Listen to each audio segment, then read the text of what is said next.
আসসালামু আলাইকুম প্রিয় দর্শক, আমি হাসিব মারজান আপনাদের সবাইকে আমন্ত্রণ জানাচ্ছি চ্যানেল আই প্রবাস সংবাদে। আর বিস্তারিত সংবাদের শুরুতেই জানিয়ে দিচ্ছি ফ্রেমওয়ার্ক ফাইন্যান্স লিমিটেড প্রবাস সংবাদ শিরোনামগুলো। ইরানের সঙ্গে যুদ্ধবিরতি শেষ, জানালেন ট্রাম্প। যুদ্ধে সহযোগিতা না করায় ন্যাটো সম্মেলনে মিত্রদের সমালোচনা। ভারত ভিত্তিক আন্তর্জাতিক অপরাধ চক্রের বিরুদ্ধে যুক্তরাষ্ট্র কানাডার যৌথ অভিযান, 3 মহাদেশে অপারেশন হার্ট বলে গ্রেফতার 24।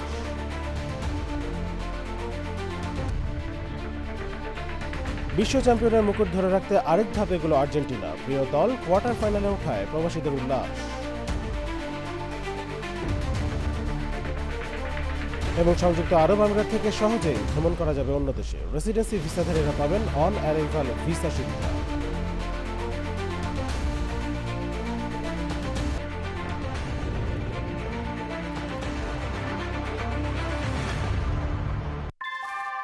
নিউ ইয়র্কে প্রবীণদের কাছে আস্থার নাম অল কাউন্টি হোম কেয়ার। এখানে পাচ্ছেন প্রিয়জনের যত্নে অভিজ্ঞ কেয়ার গিভার। কল করুন 646-444-2266। সংবাদ শুরু জানাচ্ছিলাম এখনকার সংবাদ আয়োজন একই সঙ্গে চ্যানেলের ইউটিউব চ্যানেলে এবং চ্যানেলের ওটিটি প্ল্যাটফর্ম স্ক্রিনে লাইভ স্ট্রিম হচ্ছে। চলে যাচ্ছে বিস্তারিত সংবাদে। আর শুরুতেই থাকছে ইউএসএ সংবাদ।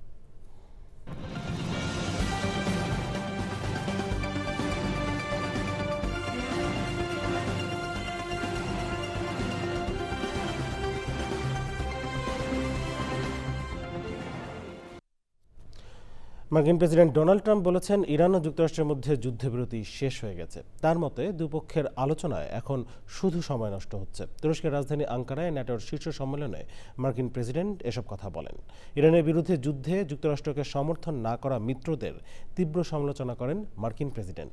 ন্যাটোর শীর্ষ সম্মেলনে জোটের কার্যক্রমের পাশাপাশি প্রাধান্য পেয়েছে প্রতিরক্ষা ব্যয়, ইউক্রেন যুদ্ধ এবং ইরান সংঘাত। বিস্তারিত জানাচ্ছেন আমিনা রহমান সুপ্তি। তুরস্কে ন্যাটোর শীর্ষ সম্মেলনের দ্বিতীয় দিনে মার্কিন প্রেসিডেন্ট ডোনাল্ড ট্রাম্প বলেন, ইরানের সঙ্গে আর কোনো সম্পর্ক রাখতে চায় না যুক্তরাষ্ট্র। তাদের সঙ্গে কাজ করা শুধু সময়ের অপচয়, কারণ ইরান মিথ্যা বলে। এ সময় ন্যাটোভুক্ত যেসব ইউরোপিয়ান দেশ ইরানের বিরুদ্ধে যুক্তরাষ্ট্র ইসরায়েলের যুদ্ধে সহযোগিতা করেনি তাদের সমালোচনা করেন Trump. To me, I think it's over. I don't want to deal with them anymore. They're scum. You know what scum is? They're scum. They're sick people. They're led by sick people. বৈঠকের প্রথম দিনে Trump বলেন, Greenland ডেনমার্কের নয়, যুক্তরাষ্ট্রের নিয়ন্ত্রণে থাকা উচিত। ট্রাম্পের মন্তব্যের পর আলাস্কায় দেওয়া এক বক্তব্যে ডেনমার্কের প্রধানমন্ত্রী ফ্রেডেরিকসেন বলেন, তিনি আশা করেন মিত্ররা ডেনমার্কের সার্বভৌমত্বকে সম্মান করবে এবং মেনে নিবে যে গ্রিনল্যান্ড বিক্রির জন্য নয়। আইসল্যান্ডের প্রধানমন্ত্রী প্রেসিডেন্ট ডোনাল্ড ট্রাম্পের দাবির বিরোধিতা করে বলেছেন, গ্রিনল্যান্ডের জনগণের, তারা যুক্তরাষ্ট্রের অংশ হতে চায় না। ন্যাটোর মহাসচিব মার্ক রুটে বলেছেন, ইরান হরমুজ প্রণালীতে জাহাজে হামলা চালিয়ে যুদ্ধবিরতি লঙ্ঘন করেছে, তাই মার্কিন প্রতিক্রিয়া ছিল একেবারে প্রয়োজনীয়। ন্যাটোর 5টি সদস্য দেশ 2026 সালের মধ্যেই জোটের মোট দেশজ উৎপাদনের 3.5% প্রতিরক্ষা খাতে ব্যয়ের লক্ষ্যমাত্রা পূরণ করবে। আমিনা রহমান সুপ্তি, চ্যানেল আই। ভারতভিত্তিক আন্তর্জাতিক অপরাধ চক্র ও কুখ্যাত বিষ্ণুই গ্যাংয়ের বিরুদ্ধে এবার বড়সড় আঘাত হানল আমেরিকা ও কানাডার যৌথ বাহিনী। 3 মহাদেশ জুড়ে চালানো অপারেশন হার্টবলের মাধ্যমে গ্রেফতার করা হয়েছে লরেন্স বিষ্ণুই গ্যাংয়ের 24 সদস্যকে। আমেরিকার অ্যাটর্নি অফিসে এক সংবাদ সম্মেলনে এসব তথ্য তুলে ধরে আমেরিকার বিচার বিভাগ। একই সাথে 2023 সালে কানাডায় আলোচিত শিখ নেতা হরদীপ সিং নিজ্জর হত্যাকাণ্ডের নেপথ্য পরিকল্পনাকারী হিসেবে আনুষ্ঠানিকভাবে অভিযুক্ত করা হয়েছে এই গ্যাংকে। বিস্তারিত ডেস্ক রিপোর্টে। কানাডার শিখ নেতা হত্যাকাণ্ড, আন্তর্জাতিক মাদক পাচার আর চাঁদাবাজি নেটওয়ার্ক ভাঙতে শুরু হয়েছে অপারেশন হার্টবল। আমেরিকা, কানাডা ও ইউরোপের বিভিন্ন সংস্থাকে সাথে নিয়ে ভারতভিত্তিক অপরাধ চক্রের 37 জন এজেন্টের বিরুদ্ধে অভিযোগ আনা হয়েছে। অ্যাটর্নি অফিসে এক সংবাদ সম্মেলনে ক্যালিফোর্নিয়ার মার্কিন অ্যাটর্নি বিল অ্যাসাইলি জানান, দীর্ঘ তদন্তের পর এই আন্তর্জাতিক অপরাধ সিন্ডিকেটের 24 জনকে গ্রেপ্তার করা হয়েছে। As part of today's takedown, law enforcement has arrested approximately 24 defendants across the United States, Canada, and Europe, and we've executed 42 search warrants within the Central District of California and the Eastern District of California. আদালতের নথিতে বলা হয় কুখ্যাত Lawrence Bishnoi এবং উত্তর আমেরিকার gang leader Goldie Brar সরাসরি কানাডার শিখ নেতা হরদীপ সিং নিজ্জর হত্যাকাণ্ডের নির্দেশ দিয়েছিলেন। এই অপরাধীরা লস অ্যাঞ্জেলস এলাকায় কোটি টাকার কোকেন ও মেথামফেটামিন পাচারের সাথেও জড়িত। Today's coordinated operation strikes at the heart of these brutal transnational organizations that have terrorized families, exploited communities, and stolen lives through ruthless acts of violence in the United States and abroad. তদন্তকারীরা বলছেন অপরাধীরা এখন আর কোনো দেশের গণ্ডির মধ্যে সীমাবদ্ধ নেই। তাই অপরাধ দমনে বিশ্বজুড়ে গোয়েন্দা তথ্য আদান প্রদান আরও বাড়ানোর দাবি জানিয়েছে Canadian police. Our work today makes our communities, cities, provinces, states, and countries much safer. But it also is a symbol of something even greater. Strong and reliable collaboration that made this operation possible. অভিযানে বিপুল সংখ্যক মাদক ও ৪২টি search warrant কার্যকর করা হয়েছে।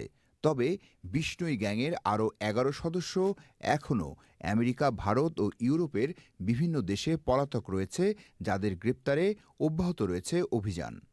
Desk report, channel I. যৌন নিপীড়নের অভিযোগে অভিযুক্ত যুক্তরাষ্ট্রের মেইন অঙ্গরাজ্যের ডেমোক্রেটিক সিনেট প্রার্থী গ্রাহাম প্লাটনারকে নির্বাচনী লড়াই থেকে সরে দাঁড়াতে বলেছেন new York city mayor Zohran Mamdani. এক সংবাদ সম্মেলনে মামদানি বলেন, প্লাটনারের প্রার্থিতা প্রত্যাহার করা উচিত। অবশ্য অভিযোগের পর একে প্লাটনারের প্রতি সমর্থন প্রত্যাহার করছেন ডেমোক্র্যাট নেতারা।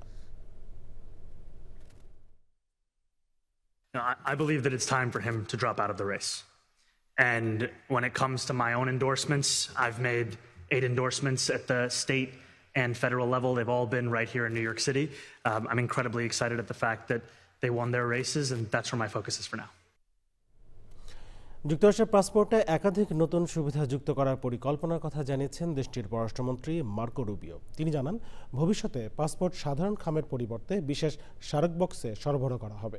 এছাড়া পাসপোর্টে থাকা ঐতিহাসিক ছবির সঙ্গে কিউআর কোড যুক্ত থাকবে, যা স্ক্যান করলে ভিডিও চিত্রে বিস্তারিত দেখা যাবে। রুবিও আরও বলেন, আবেদনকারীরা ভবিষ্যতে মোবাইল ফোন বা কম্পিউটারের ক্যামেরা ব্যবহার করে ঘরে বসেই পাসপোর্টের ছবি তুলে অনলাইনে প্রায় পুরো আবেদন প্রক্রিয়া সম্পন্ন করতে পারবেন। তার মতে এসব পরিবর্তনের লক্ষ্য হলো পাসপোর্ট সেবাকে আরও দ্রুত, সহজ ও গ্রাহক বান্ধব করা। নতুন সুবিধাগুলো আগামী কয়েক মাসের মধ্যে ধাপে ধাপে চালুর পরিকল্পনা রয়েছে বলে জানিয়েছে মার্কিন পররাষ্ট্র দপ্তর।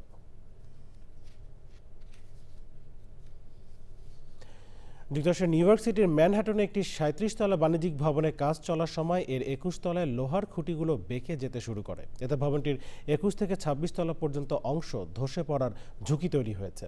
এই পরিস্থিতির কারণে ম্যানহাটনের মিডটাউনের বেশ কয়েকটি রাস্তা বন্ধ এবং আশপাশের 4টি ব্লকের সমস্ত ভবন ও ৪০০ শিক্ষার্থীর একটি স্কুল খালি করার নির্দেশ দিয়েছে পুলিশ। নিউ ইয়র্ক সিটির মেয়র জোহরান মামদানি জানান, এখন অগ্রাধিকার এই এলাকায় বসবাসকারী ও কর্মরত সাধারণ মানুষের নিরাপত্তা নিশ্চিত করা।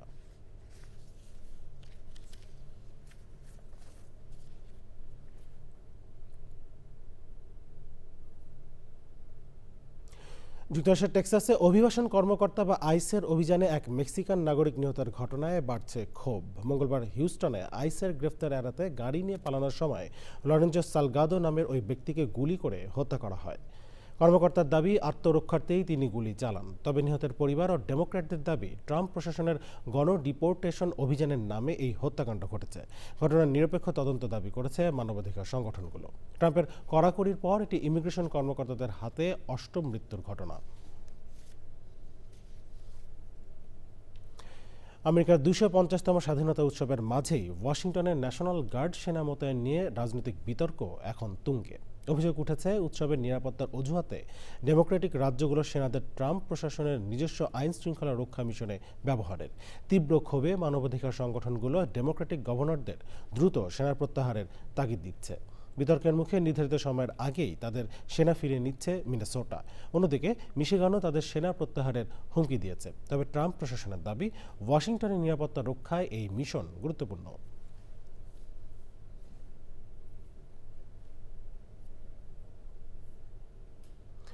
বিশ্ব চ্যাম্পিয়নের মুকুট ধরে রাখার অভিযানে আরেক ধাপে গিয়েছে আর্জেন্টিনা। বিশ্বকাপের রাউন্ড অফ 16-এর ম্যাচে মিশরকে 3-2 গোলে হারিয়েছে আলবিসেলেস্তারা। দলের এই জয়ে নিউ জার্সির আটলান্টিক সিটিতেও আনন্দ উল্লাসে মেতে ওঠেন প্রবাসী আর্জেন্টিনা সমর্থকরা। নিউ জার্সি থেকে সুব্রত চৌধুরীর রিপোর্ট। বিশ্ব চ্যাম্পিয়নের মুকুট ধরে রাখার লক্ষ্য নিয়ে দৃঢ় প্রত্যয়ে এগিয়ে চলেছে আর্জেন্টিনা। ইতালি ও ব্রাজিলের পর টানা দ্বিতীয়বার বিশ্বকাপ জয়ের ইতিহাস গড়ার স্বপ্ন নিয়ে মিশরের বিপক্ষে মাঠে নামে আলবিসেলেস্তারা। পুরো ম্যাচ জুড়েই আর্জেন্টিনা খেলোয়াড়দের আত্মবিশ্বাসী ও আক্রমণাত্মক ফুটবল মুগ্ধ করেছে বিশ্বব্যাপী আর্জেন্টিনা সমর্থকদের। নিজের ষষ্ঠ বিশ্বকাপ খেলতে নামা অধিনায়ক লিওনেল মেসিও ছিলেন ছন্দে। পেনাল্টি মিস করলেও পরে গোল করে তা পুষিয়ে দেন। আর্জেন্টিনা আজকে খুব চমৎকার খেলা খেলছে এবং জয়ী হয়েছে। আর 2টা ম্যাচ বাকি আছে, 3টে ম্যাচ বাকি আছে। আশা করি আর্জেন্টিনা চ্যাম্পিয়ন হবে। এখানে পক্ষ বিপক্ষ অনেক লোক থাকে, কিন্তু আর্জেন্টিনার চিরাচরিত নান্দনিক খেলায় সবাই উদ্বেলিত, আনন্দিত। এই ম্যাচ ঘিরে আকাশী সাদা জার্সির পরিচিত উন্মাদনা ছড়িয়ে পড়ে নিউ জার্সির আটলান্টিক সিটিতেও। টানটান উত্তেজনার ম্যাচ শেষে আর্জেন্টিনার জয় নিশ্চিত হতেই উল্লাসে ফেটে পড়েন প্রবাসী সমর্থকেরা।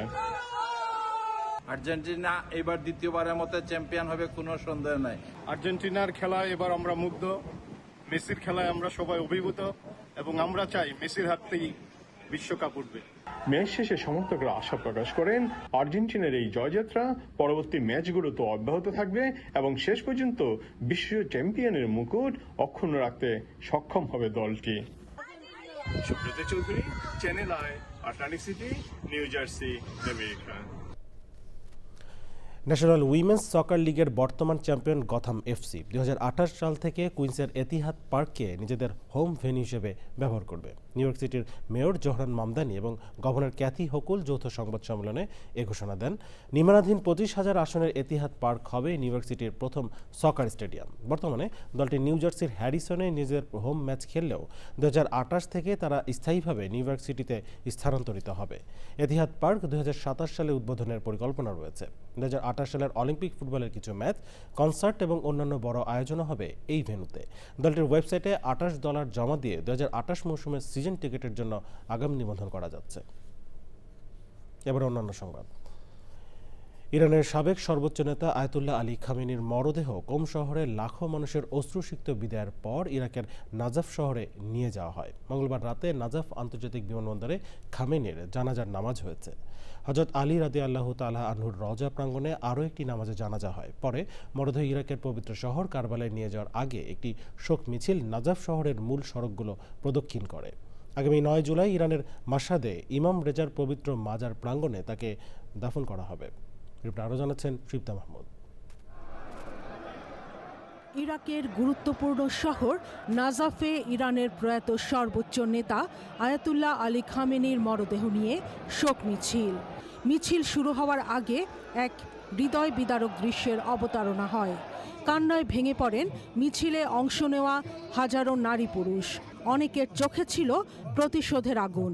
প্রয়াত নেতার মরদেহ এক নজর দেখতে পায়ে হেঁটে লেবানন সহ দূর দূরান্ত থেকে নাজাফে ছুটে আসেন অনেকে। পরে শোক মিছিলটি শহরটির বিভিন্ন গুরুত্বপূর্ণ সড়ক প্রদক্ষিণ করে। নাজাফে আয়াতুল্লাহ আলী খামেনির মরদেহ হজরত আলী রাদিয়াল্লাহু তাআলা আনহুর মাজার এবং কারবালায় হজরত হুসাইন রাদিয়াল্লাহু তাআলা আনহু ও হজরত আব্বাস রাদিয়াল্লাহু তাআলা আনহুর মাজারে নেওয়া হয়। এর আগে মঙ্গলবার রাতে খামেনির মরদেহ ইরানের কোম শহর থেকে নাজাফ বিমানবন্দরে পৌঁছালে সেখানে নামাজে জানাজা অনুষ্ঠিত হয়।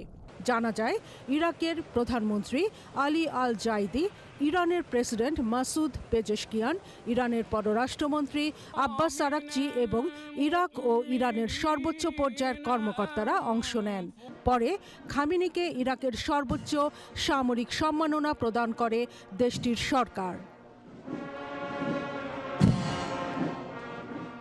আয়াতুল্লাহ আলী খামেনির ইচ্ছানুযায়ী আগামী 9 জুলাই ইরানের মাশহাদে ইমাম রেজা রাদিয়াল্লাহু তাআলা আনহুর মাজার প্রাঙ্গণে তাকে দাফন করা হবে। Sudipta Mahmud, channel I. ইরানের সাথে যুদ্ধবিরতি চুক্তি শেষ হয়ে গেছে বলেছেন মার্কিন প্রেসিডেন্ট ডোনাল্ড ট্রাম্প। ইরানে আবারও বড় হামলা চালানোর পর বুধবার ন্যাটোর বৈঠকে এই হুঁশিয়ারি দেন তিনি। তবে তেহরান বলেছে যুদ্ধবিরতি চুক্তি সইয়ের ২০ দিনের মাথায় যুক্তরাষ্ট্রের হামলা সমঝোতার সুস্পষ্ট লঙ্ঘন। এ অবস্থায় বিশ্ববাজারে তেলের দাম ২.৫%-রও বেশি বেড়ে গেছে। আরও জানাচ্ছেন লায়লা নওশীন। গত ১৮ জুনের ঐতিহাসিক সমঝোতা স্মারকের পর যে শান্তির আশা করা হচ্ছিল তা যেন এক নিমিষেই কর্পূরের মতো উড়ে গেল।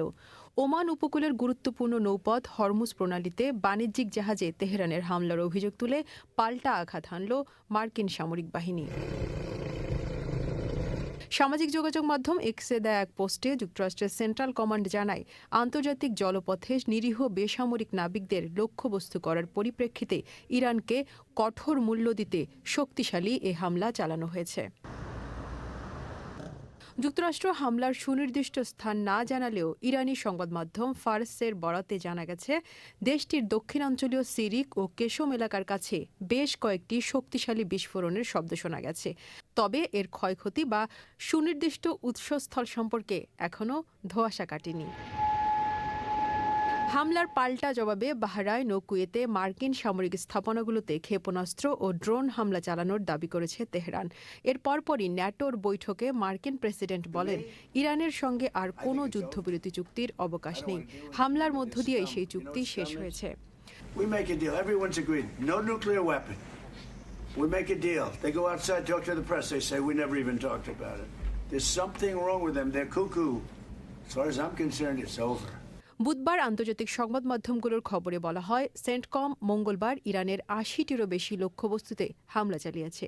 হামলার লক্ষ্যবস্তুর মধ্যে ছিল বিমান প্রতিরক্ষা ব্যবস্থা, উপকূলীয় নজরদারি রাডার, ভূমি থেকে আকাশে নিক্ষেপযোগ্য ক্ষেপণাস্ত্র, জাহাজ বিধ্বংসী ক্ষেপণাস্ত্র স্থাপনা, ড্রোন উৎক্ষেপণ কেন্দ্র এবং ইসলামিক রেভলিউশনারি গার্ড কোরের নৌসম্পদ। হরমুজ প্রণালীতে বাণিজ্যিক জাহাজে হামলার পর আন্তর্জাতিক নৌ চলাচলের নিরাপত্তা নিশ্চিত করতেই এই সামরিক অভিযান চালানো হয়েছে বলে জানিয়েছে মার্কিন কর্মকর্তারা। একই সঙ্গে যুক্তরাষ্ট্র ইরানের তেল রপ্তানির ওপর দেওয়া অস্থায়ী ছাড়ও প্রত্যাহার করা হয়েছে। Laila Nowshin, channel I. কর্মব্যস্ত জীবনের ক্লান্তি দূর করতে কিংবা লম্বা ছুটিতে পরিবার নিয়ে একটু ঘুরে বেড়াতে কার না মন চায়? আর সেই ভ্রমণ যদি হয় ঝামেলাহীন এবং সাশ্রয়ী, তবে তো কথাই নেই। সংযুক্ত আরব আমিরাতে বসবাসরত বাংলাদেশি রেসিডেন্স ভিসা হোল্ডারদের জন্য এখন বিশ্বের বহু দেশে ভ্রমণ করা আগের চেয়ে অনেক সহজ। সংযুক্ত আরব আমিরাত থেকে জাসিদুল ইসলামের পাঠানো তথ্য ভিডিওতে ডেস্ক রিপোর্ট। আরব আমিরাতের আইডি বা রেসিডেন্সি ভিসা থাকলে বিশ্বের অনেক দেশেই মিলছে অন অ্যারাইভাল কিংবা সহজ শর্তে ই ভিসার সুবিধা। আর প্রবাসীদের এই সুযোগটিকে কাজে লাগিয়ে ভিনদেশি বড় বড় কোম্পানির সাথে পাল্লা দিয়ে আমিরাতে সফলতার সাথে ব্যবসা পরিচালনা করছেন বাংলাদেশি ট্যুরিজম ব্যবসায়ীরা। ট্যুরিজম বিজনেস বিভিন্ন দেশে বলেন, কাতার, মালয়েশিয়া, উজবেকিস্তান, তাজিকিস্তান, বিভিন্ন দেশের আমরা ট্যুর প্যাকেজ এবং টিকিটিং এর কাজগুলো করে থাকি। এখানে কিন্তু আমরা বাংলাদেশি ছাড়াও আরো ভিন্ন ভিন্ন দেশের মানুষদেরকে সেবা দিয়ে থাকি। আর আমাদের ঢাকা স্কাই ট্যুরিজম শুধু একটা মাত্র প্রতিষ্ঠান নয়, এটা আমাদের একটা ইমোশনের জায়গা। ট্যুরিজম ব্যবসায়ীরা জানান, বাংলাদেশ থেকে যে কোনো দেশে যেতে হলে ভিসার জন্য অনেক জটিল প্রক্রিয়া পার করতে হয়, কিন্তু আরব আমিরাতের রেসিডেন্সি ভিসা থাকলে অনেক দেশেই অন অ্যারাইভাল ভিসা পাওয়া যায়। যারা বিভিন্ন দেশগুলোর মধ্যে শর্ট ট্রিপে ট্যুর করতে চাই, আমরা তাদেরকে ট্যুরিজম, যেহেতু আমাদের ট্যুরিজম বিজনেস, আমরা ওই সেবাটা প্রদান করি। বাংলাদেশি কমিউনিটির নেতারা জানান, বিশেষ করে যারা এখানে পরিবার নিয়ে বসবাস করেন, তারা বছরে অন্তত একবার হলেও স্ত্রী সন্তানদের নিয়ে পাশের কোনো দেশ থেকে ঘুরে আসার পরিকল্পনা করেন। আর এই যাত্রায় ভাষা বা যোগাযোগের জটিলতা দূর করতে বড় ভূমিকা রাখছেন বাংলাদেশি গাইডরা। ন্যাশনাল যে ট্যুরিজম সেক্টর আছে, ইন্টারন্যাশনাল ভিসা নিয়ে আমরা কাজ করি, এয়ার টিকেটিং নিয়ে কাজ করি। আমিরাতে দিন দিন জনপ্রিয় হয়ে উঠছে বাংলাদেশি ট্রাভেল এজেন্সিগুলো।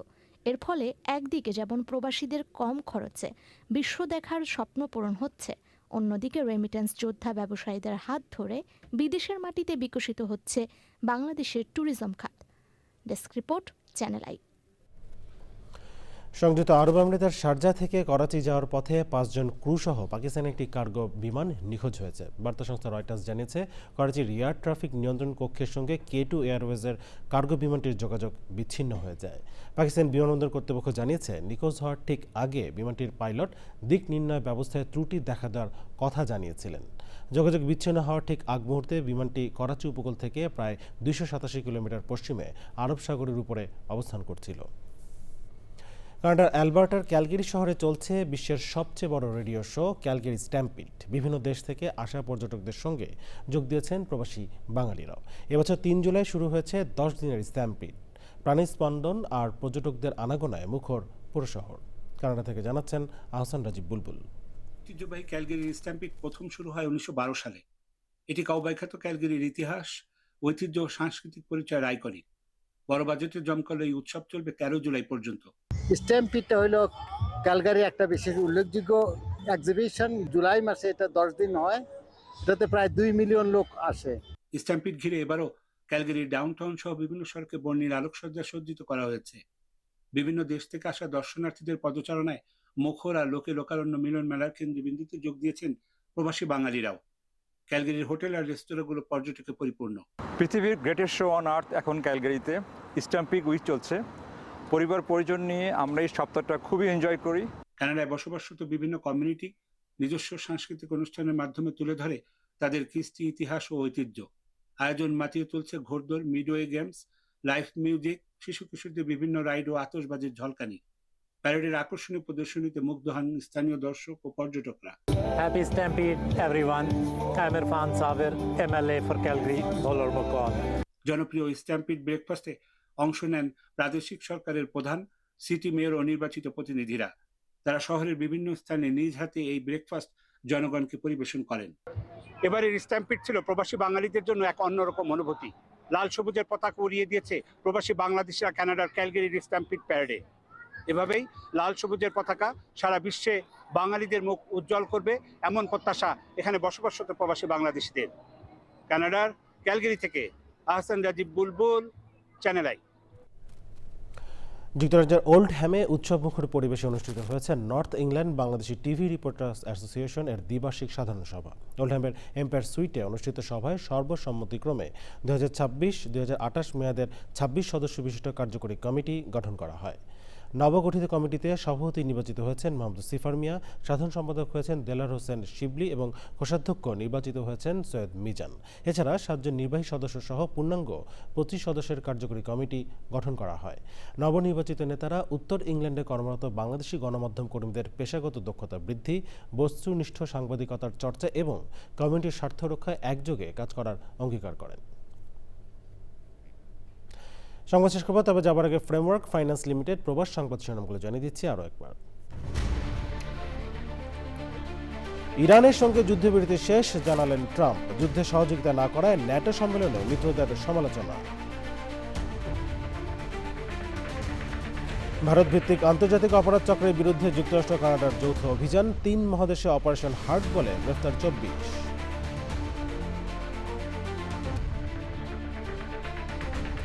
বিশ্ব চ্যাম্পিয়নের মুকুট ধরে রাখতে আরেক ধাপ এগুলো আর্জেন্টিনা। প্রিয় দল কোয়ার্টার ফাইনালে ওঠায় প্রবাসীদের উল্লাস। এবং সংযুক্ত আরব আমিরাত থেকে সহজেই ভ্রমণ করা যাবে অন্য দেশে। রেসিডেন্সি ভিসাধারীরা পাবেন অন অ্যারাইভাল ভিসা সুবিধা।